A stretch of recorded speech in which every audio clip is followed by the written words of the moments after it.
오늘은 특별히 사순절 네 번째 주일입니다. 사순절이라는 절기가 예수 그리스도에 의해서 만들어진 절기가 아니기 때문에 많은 논란이 있는 것도 사실이지요. 하지만 그 어떤 논란에도 예수 그리스도를 생각하면서 바로 오롯이 예수 그리스도를 집중하는 그러한 기간이 바로 이 사순절 기간인 것입니다.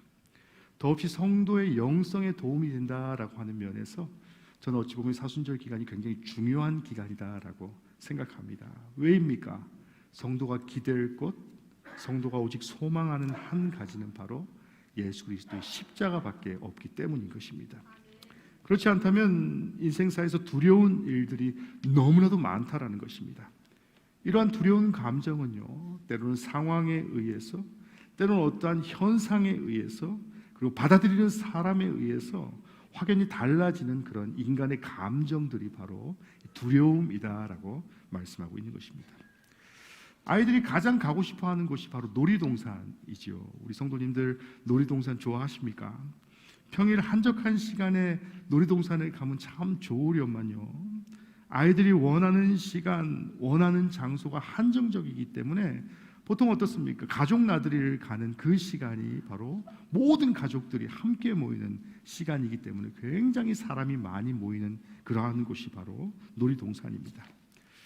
하지만 저는 놀이동산에 가서 볼 때마다 조금은 그 모습이 조금 한심하다라는 생각이 들 때가 있었습니다. 왜 극한의 고통을 몇 시간 동안에 줄을 서서 애써 내 돈을 내고 그 극한의 고통을 즐겨야 하는가에 대한 그런 의문이 항상 생기기 마련이죠.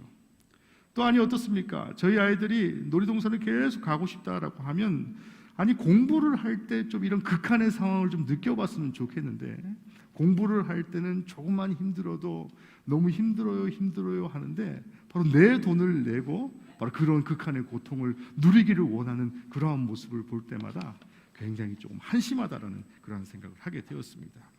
그래서 결국 아비된 모습, 아비된 멋진 모습을 보이기 위해서 저희 가족은 주로 놀이동산을 가면 제가 대신 줄을 서주고 또 아이들이 이제 탈 때가 되면 교대를 해주고 또 다음 또 놀이동산에 가서 또 제가 줄을 서주는 그러한 일들을 대신 했던 것 같습니다. 그런데 한 가지 좀 중요한 일들이 벌어졌습니다. 저희가 양가 부모님을 모시고 그 베트남 여행을 가게 되었는데요.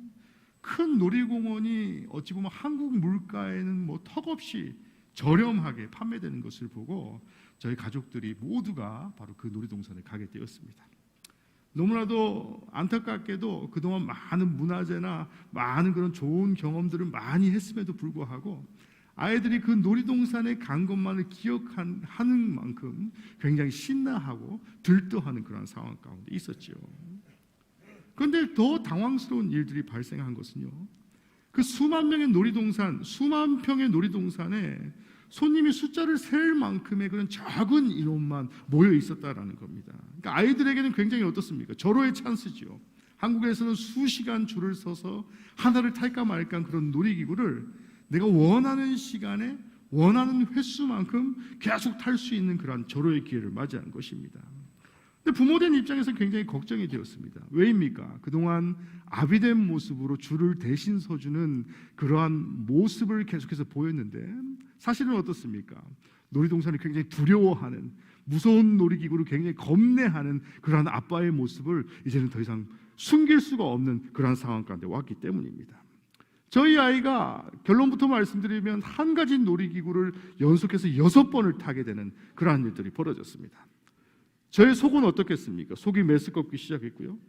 당장에는 배를 압박하는 벨트를 풀고 싶다라는 그런 생각도 들었습니다. 그래서 나를 옥죄하는 마치 어떻습니까? 바울과 실라가 그 감옥에서 하나님을 찬양한 것과 같이 놀이기구를 타면서 하나님을 찬양이라도 해야 될 것인가라는 생각이 들 정도로 굉장히 고통스러운 그런 시간 가운데 있었다라는 것입니다. 다행히 큰 비가 내려서 전세된 놀이기구를 한 6번 정도만 타고 마무리할 수 있었지만요, 그 일로 인해서, 이 일로 인해서 아이들이 깨닫게 된 것이 있습니다. 바로 대단한 덩치가 있는 아빠는 바로 놀이기구를 무서워하는구나라는 것을 바로 깨닫게 되었다라는 것이지요. 우리의 삶 가운데 때로는 두려움이라는 존재가 우리의 삶 가운데 늘 함께합니다. 그동안 감추어 주었던 어떤 비이성적인 모습들도 어떻습니까?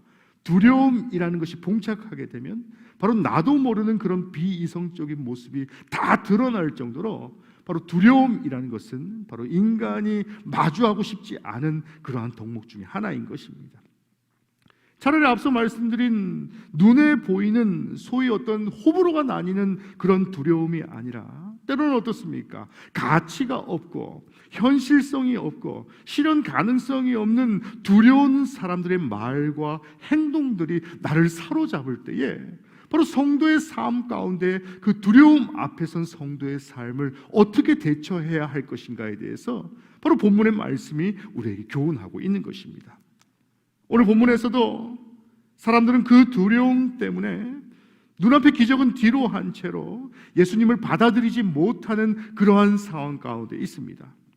눈앞에 목격한 진실을 믿지 못하는 그런 곡해까지도 이루어지는 그러한 상황입니다.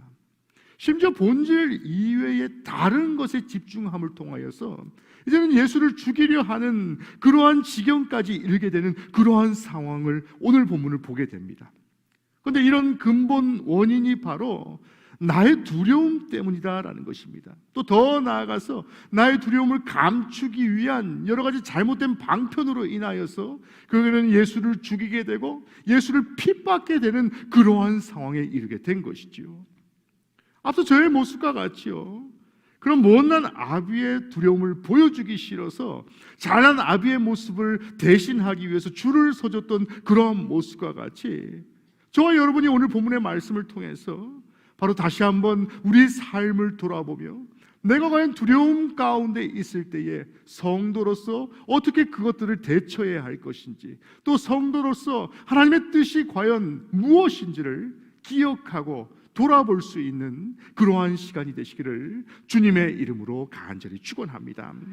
본문의 13절 14절 말씀을 통해서 이제는 이웃 사람들의 반응이 등장하지요. 오늘 본문에는 다양한 사람들이 나옵니다. 물론 예수님께 맨 처음 질문을 던진 제자들이 등장하지만 오늘 본문에는 구체적으로 언급을 하지 않는 것으로 보아서 제자들은 그렇게 큰 두려움이 없었던 것 같아요. 그러면서 첫 번째 반응은 주변의 이웃 사람들의 반응이 등장하고 있습니다. 그리고 무엇이 등장합니까? 바로 바리새인이 등장하고요, 또 본문의 주인공이다라고 할 수 있는 바로 맹인이었던 사람의 반응이 등장합니다. 그리고 마지막에 등장하는 인물이 누구입니까? 바로 맹인의 부모가 등장하고 있지요. 그래서 예수님은 아주 특이한 방법으로 나면서부터 맹인된 사람의 눈을 뜨게 해주셨습니다. 침을 뱉어서 그것으로 진흙을 만들고 그의 눈에 붙여주고 마지막에 뭐라 말하셨습니까? 바로 실로암 뭇가에 가서 깨끗이 씻으라라고 말씀하고 있는 것입니다. 우리의 삶을 대입해서 한번 생각해 보시길 바랍니다. 내가 만약에 그 맹인된 자의 주인공이다라고 한다면 나면서 맹인되었던 자의 상황, 그 상황을 내 나름대로 나의 인생에 한번 대입해보는 그러한 시간이 되길 간절히 원합니다. 다른 예수 그리스도의 공생의 기적의 사건들과 달리 이 사람이 눈을 뜨는 그러한 사건은요, 굉장한 큰 충격이 있었을 것입니다. 또 큰 감동도 있었을 것이고, 또 눈을 뜨게 된 이유로 어떻습니까? 더없이 감사함을 통하여서 바로 기쁨이 교차하는 그런 많은 그런 사람의 인성, 사람의 모습을 보게 될 것입니다. 이것은 그 누구도 부인하지 않는 공통의 사건, 공통의 사실인 것이지요. 그래서 그 맹인된 자는 엄청난 기쁨과 감격에 사로잡혔을 것을 우리가 유추할 수 있습니다. 요즘은 라식 수술이라든지 그런 안과 수술이 굉장히 잘 발달되어서 시력이 회복되는 모습을 많이 보게 되지만요, 제 주변의 한 지인도 지독한 그런 근시로 평생을 고생하다가 수술을 받고 제가 한번 물어봤습니다. 그럼 내가 가장 감동한 때가 언제였냐라고 물어봤더니요, 그 감동한 것이 굉장히 큰 줄 알았더니 그 친구가 두 가지 이야기를 하더라고요. 첫 번째는 내가 목욕탕에 가서 내 때를 내 눈으로 보았을 때 가장 감동했다라고 했고, 두 번째는 내 부인의 피부가 굉장히 좋았는 줄 알았는데 기미와 주근깨를 내가 내 눈으로 직접 보면서 감동했다라는 그러한 이야기를 하더라고요. 그러니까 모든 것이 보이는 것이 큰 기쁨이고 말할 수 없도록 큰 기쁨을 이제는 어떻습니까? 수술을 통해서 극복하든지 어떤 외적인 것들을 통해서 극복하는 그러한 모습들을 보게 되더라라는 것이죠. 오늘 본문의 13절 그리고 14절 말씀을 한번 보십시오. 그들이 전에 맹인이었던 사람을 데리고 바리새인에게 갔더라. 예수께서 진흙을 이겨 눈을 뜨게 하신 날은 안식일이라 라고 말합니다. 그러니까 오늘 본문을 보면 요한복음 기자가 그 날이 안식일이었기 때문에 그들이 바로 바리새인에게 어떤 확인을 받으러 갔을 것이다 라고 말씀하고 있는 것입니다.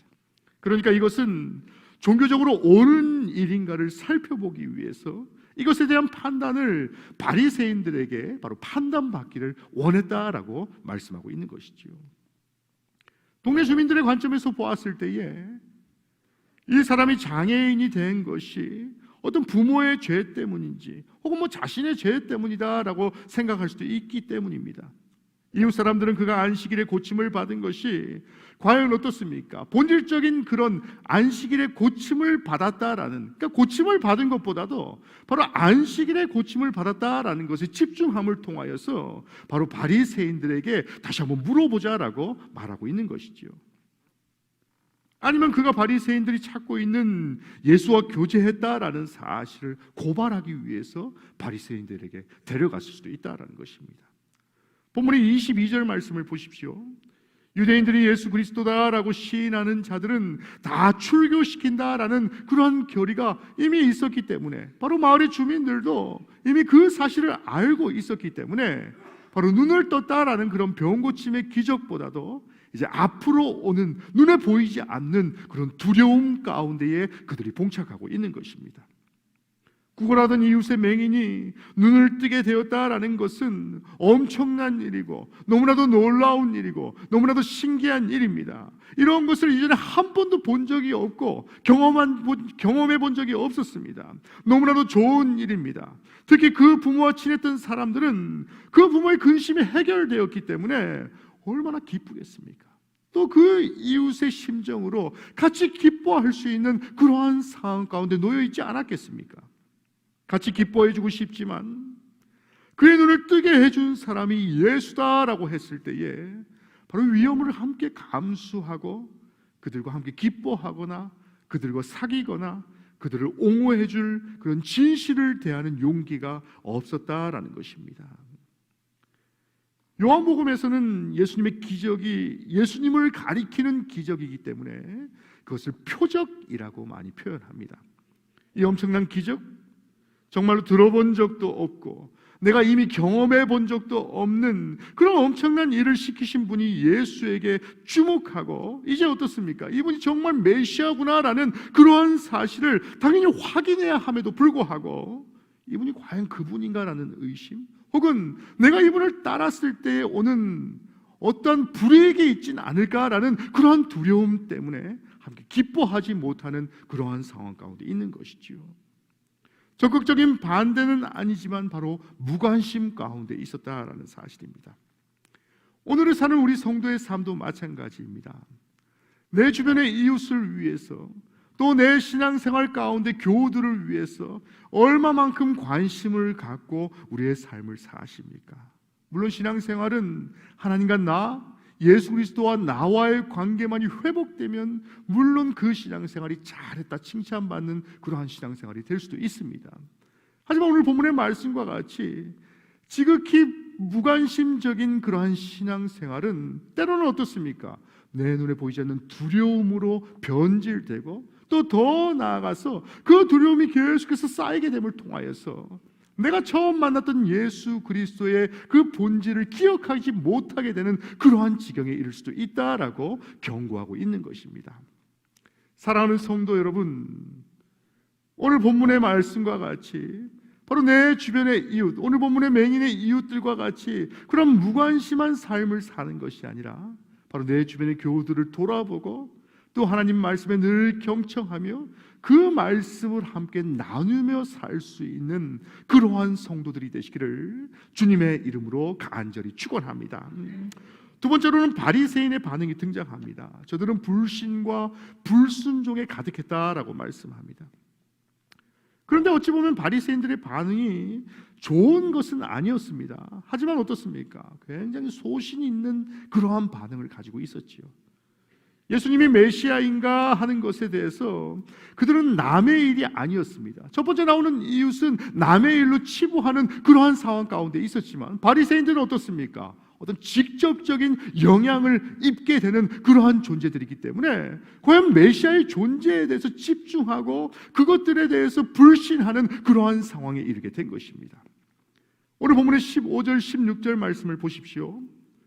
그러므로 바리새인들도 그가 어떻게 보게 되었는지를 물으니 이르되 그 사람이 진흙을 내 눈에 바르매 내가 씻고 보나이다 하니, 바리새인 중에 어떤 사람은 말하되 이 사람이 안식일을 지키지 아니하니 하나님께로부터 온 자가 아니라 하며, 어떤 사람은 말하되 죄인으로서 어떻게 이러한 표적을 행하겠느냐 하여 그들 중에 분쟁이 있었다라고 말합니다. 그러니까 지금 그들은 어떤 말을 해도, 예수님이 메시아임에 대해서 계속해서 설법하여도 어떤 결정이나 일이나 사건이 있어도 어떻습니까? 저들이 가진 기득권을 포기하지 않기 위해서, 기득권을 포기하기를 원치 않았기 때문에 바로 하나님의 말씀을 듣지 않았다라고 말씀하고 있는 것입니다. 포기하지 않기로 결심했습니다. 예수님이 메시아이심을 나타내는 명백한 일들이 지금 내 눈앞에 발생하고 있었음에도 불구하고 그 사실을 굳이 회피하고 사람들이 입을 막기를 결정했다라고 말씀하고 있는 것이지요. 17절 말씀을 보시길 바랍니다. 이에 맹인되었던 자에게 다시 묻되 그 사람이 내 눈을 뜨게 하였으니 너는 그를 어떠한 사람이라 하느냐 대답하되 선지자니이다 하니라고 말합니다. 우리가 어떤 제3자의 관점으로 보았을 때는 너무나도 명백한 일이지요. 예수 그리스도께서 메시아시고 예수 그리스도께서 선지자이시다라는 것을 우리가 이미 익히 알고 있고 익히 고백했던 사실입니다. 하지만 어떻습니까? 저들이 어떠한 대답을 기대합니까? 모르겠습니다라든지 별것 아닙니다라는 대답을 기대하는데 바로 선지자입니다라는 그런 의외의 대답이 나온 것입니다. 사실 이 맹인의 입장에서는 선지자라고 하는 것은 어떻습니까? 그가 가지고 있는 지식과 그가 가지고 있는 모든 것들의 가장 큰 그런 찬사가 바로 선지자입니다라는 그런 고백입니다. 왜입니까? 이 사람은 아직 예수 그리스도를 정확히 알지 못하기 때문이지요. 예수가 어떤 분인지 정확히 모릅니다.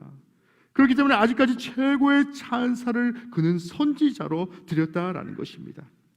18절 그리고 19절 말씀을 보십시오.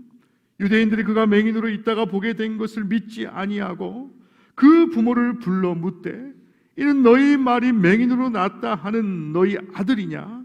그러면 지금은 어떻게 해서 보느냐라고 말씀합니다. 그러니까 나면서부터 맹인이었던 것과 달리 그 부모의 아들인 것은 모든 사람들이 다 아는 사실이다라는 것입니다. 그런데 바리새인들이 그를 부릅니다. 이 사람이 너의 아들이냐라고 불렀다라는 것이죠. 바리새인들이 몰랐기 때문에 불렀을까요? 이미 저들의 배경이 지식에 대해서 다 알고 있었음에도 바로 그 맹인된 자와 맹인에서 눈을 뜬 자와 눈을 뜬 자의 부모에게 바로 협박하기 위해서, 겁박하기 위해서 이러한 질문을 한 것을 우리가 볼 수 있는 것입니다. 그들의 입을 단속하라라는 것입니다. 눈을 떴다고 자꾸 떠들고 다니면 부모인 그들에게도 해가 미칠 수 있다라는 그런 경고를 하고 있다라는 것입니다. 우리 사랑하는 성도 여러분, 이전 첫 번째 대지에서 이웃 사람들은 어떤 무관심한 반응에 대해서 이야기했지만 어찌 보면 오늘 본문의 말씀은 어떤 불순종의 반응에 대해서도 말씀하고 있다라는 것입니다.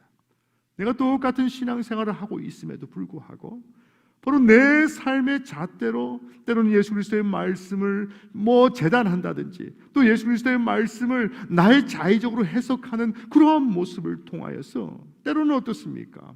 예수님이 보시기에 나의 삶이 불순종한 삶으로 오해되고 곡해될 수도 있다라는 것을 경고하고 있다라는 것입니다. 사실 바리새인들의 이러한 모습은 당연한 반응일 수밖에 없습니다. 그나마 남아있던 종교적 양심보다는 자기의 어떤 기득권을 지키기를 원했고 자신의 어떤 권력을 지키기로 작정했기 때문에 그들의 이런 행동은 바로 놀랍지 않을 수 있는 그러한 모습일 수도 있습니다. 하지만 우리의 삶 가운데에서도 어찌 보면 하나님 앞에 온전히 나아가길 원합니다라고 고백함에도 불구하고 이런 바리새인과 같은 불순종한 모습으로 주님 앞에 나오지는 않습니까? 하나님이 원하시는 것은 바로 온전한 순종임을 다시 한번 기억하시는 그러한 성도들이 되십시오.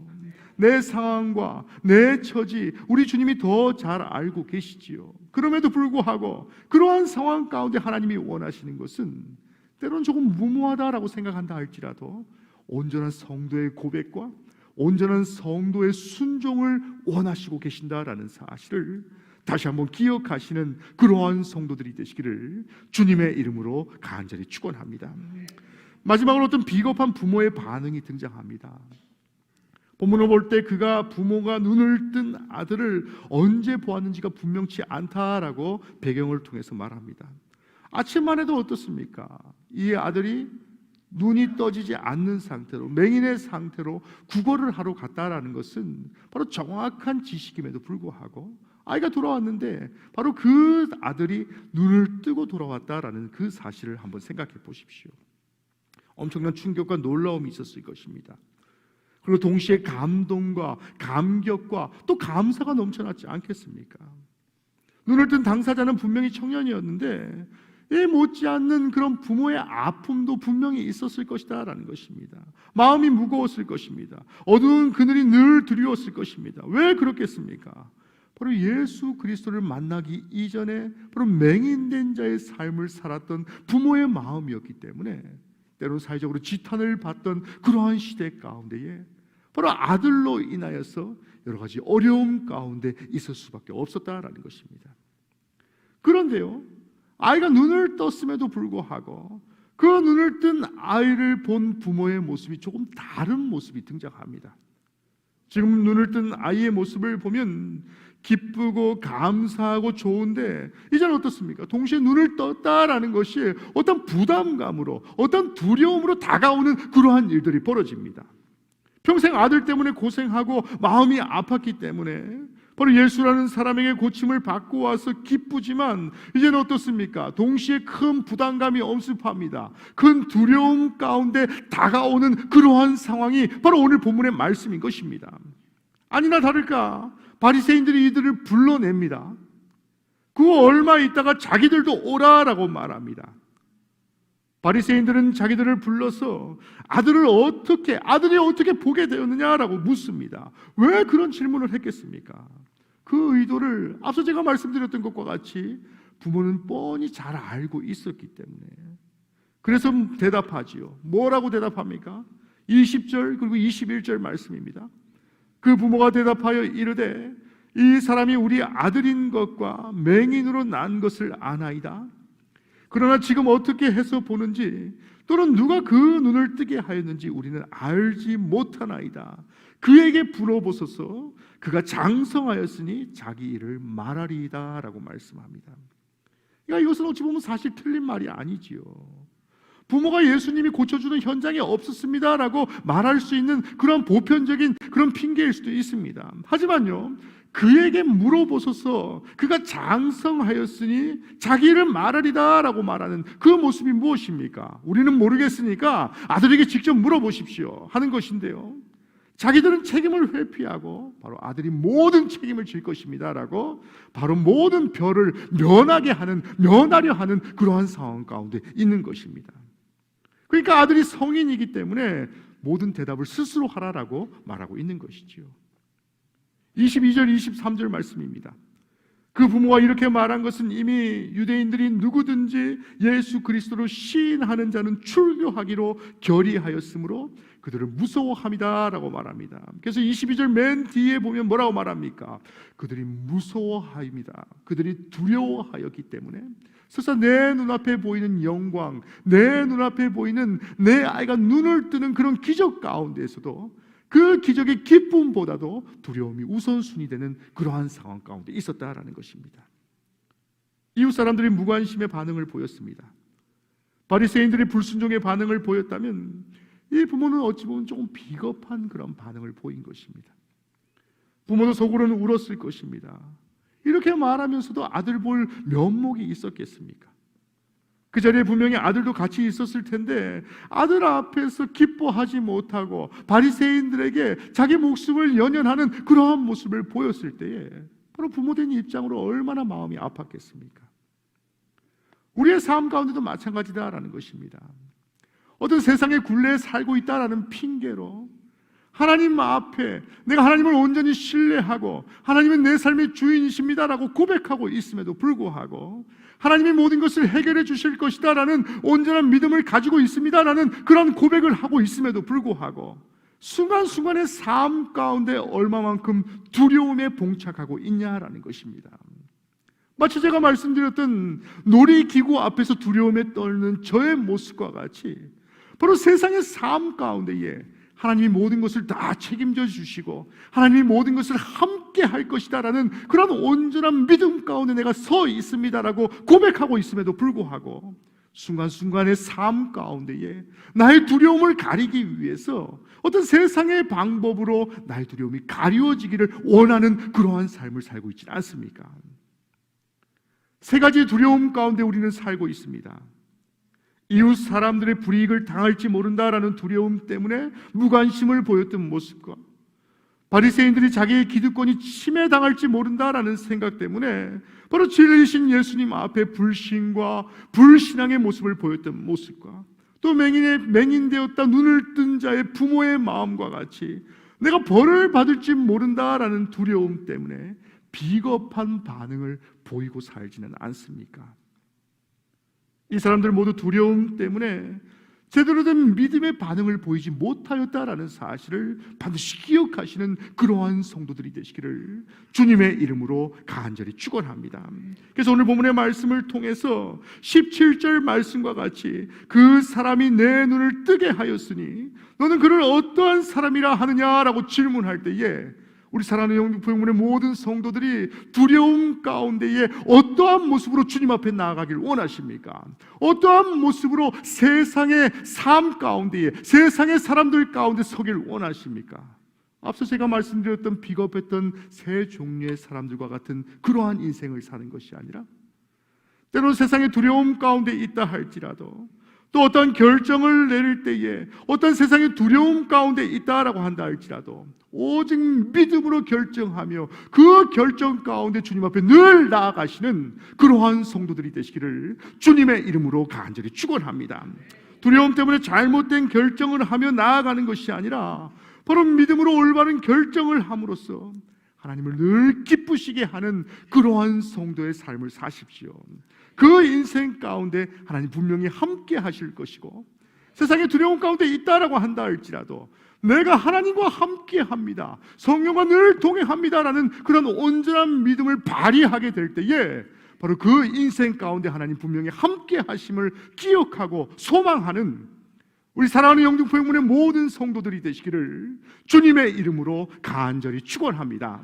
우리 시간에 함께 찬양하시고 함께 기도하는 그러한 시간 갖도록 하겠습니다. 세상의 여러 가지 두려움 가운데 있는 성도 여러분, 오늘 본문의 말씀을 통해서 다시 한번 헌신하며 서원하며 기도하며 나아가길 원합니다. 눈앞에 있는 두려움이 전부가 아니라 하나님 주신 담대함 가운데 승리하는 삶을 살게 하여 주시옵소서라고 기도하십시오. 하나님 분명히 함께 하시고 그 기도하는 자의 손길 가운데 주님 늘 동행하실 것을 믿고 의지하는 그러한 시간 되길 간절히 소망합니다. 우리 선한 능력으로 찬양하시고 함께 기도하도록 하겠습니다. 우리 믿음으로 함께 선포합니다. 그 선한 힘이 고요히 감사합니다. 그 선한 힘에 고요히 감사하여 그 놀라운 평화를 누리며 나 그대들과 함께 걸어가네. 나 그대들과 안에 들려네. 아멘. 그 선한 힘이 그 선한 힘이 우리 감싸시니 믿음으로 일어나리 위대하네. 주 언제나 우리와 함께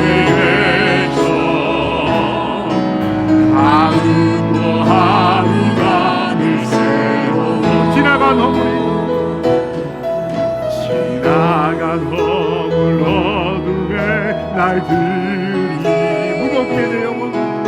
무겁게 내 영혼 짓눌러도 오 주여 우리를 외면치 마시고 약속의 구원을 이루소. 아멘. 그 선한 일이 우리를 감싸니 그 선한 일이 우리를 감싸지. 믿음으로 일어나길 기대하네. 주 언제나 우리와 함께 계셔. 하루 또 하루가 늘새 산을 찾아갑니다. 이 고요함이 깊이 먼저 갈 때 저 가슴 벅찬 노래 들리네. 다시 하나야 되게 이끌소서. 당신의 빛이 빛나는 아멘. 선한 힘이 우리를 그 선한 힘이 우리를 감싸시. 믿음으로 일어나길 기대하네. 주 언제나 우리와 함께 계셔. 하루 또 하루가 늘새 마지막으로 찾아갑니다. 그 선한 일이 우리를 감싸니 그 선한 일이 우리를 감싸시. 믿음으로 일어나길 기대하네. 주 언제나 우리와 함께 계셔. 하루하루가 늘 새로워. 우리 시간에 기도하실 때에 하나님, 내가 하나님을 온전히 의지하며 담대함으로 살아갑니다라고 고백하지만 내 눈앞에 있는 여러 가지 두려움 가운데 있습니다. 질병의 두려움, 세상의 두려움, 인간의 관계의 두려움, 여러 가지 두려움 가운데 있을 때에 내가 그 맹인된 자에서 눈을 뜬 자의 삶과 같이 주는 선지자이십니다, 온전하신 분이십니다라고 주님 앞에 온전히 고백하며 승리하는 그러한 삶을 살길 원합니다라고 우리 한 목소리로 함께 기도하도록 하겠습니다. 사랑과 은혜가 충만하신 하나님, 우리와 늘 함께 하시고 인도하여 주시는 성령의 은혜 가운데에 아버지, 세상의 어떤 근심과 걱정 가운데에 아버지, 질병의 두려움 가운데 있는 자가 있습니까? 아버지, 세상의 사람의 관계 가운데 두려운 자가 있습니까? 여러 가지 어려움 가운데 두려운 자가 있다면 주님이 함께 하시고 말씀하여 주셔서 아버지, 온전함으로 주님 앞에 나아가오니, 온전함으로 주님 앞에 기뻐하오니 어제 주님께서 해결하여 주실 것을 믿고 주님 앞에 나아갑니다. 주님, 우리의 삶을 해결하여 주시옵시고 성도가 간절히 기도하며 성도가 간절히 아버지 주님 앞에 간구하는 그 모든 것들이 아버지 두려움이 없게 하시며 믿음으로 선포하며 주님 앞에 나아갈 수 있는 그러한 삶을 살아갈 수 있도록 아버지 인도하시고 함께하여 주시옵소서. 주님 인도하시고 함께하여 주시옵소서. 사랑과 은혜가 충만하신 하나님, 세상의 여러 가지 두려움 가운데 서 있을 때에 하나님이 나의 모든 것이 되시며 하나님이 나의 인도자가 되십니다라고 고백하고 있음에도 불구하고 그 순간의 두려움으로 인하여서 넘어지고 자빠지는 그러한 나의 삶을 돌아봅니다. 오늘 본문의 말씀을 통해 다시 한번 기억하기는, 하나님을 온전히 믿고 의지하며 하나님이 그 인생 가운데 함께 하실 것이다 라고 말씀하시는 그 말씀 기억하여서 어떠한 상황 가운데서도 주님만을 바라보는 성도 되길 간절히 원합니다. 어떠한 상황 가운데서도 어떤 외적인 조건 의지하지 아니하고 하나님만 의지하고 하나님만을 신뢰하며 온전히 승리하는 그러한 삶을 주님 살게 하여 주시옵소서. 성도의 삶 가운데 여러 가지 어려운 문제가 있습니까? 질병에 문제가 있는 자가 있습니까? 어떤 관계에서 오는 두려움이 있습니까? 어떤 금전적인 문제가 있는 자가 있습니까? 나사렛 예수 이름으로 눈뜬 자가 된 것과 같이 바로 우리의 삶의 영적인 맹인된 자의 삶에서 눈을 뜨며 주님 앞에 선포하며 기뻐하는 인생 살아갈 수 있도록 주님 우리의 삶을 주장하시고 인도하여 주시옵소서. 이 모든 말씀 우리를 사랑하시는 예수 그리스도 이름으로 간절히 기도하였습니다.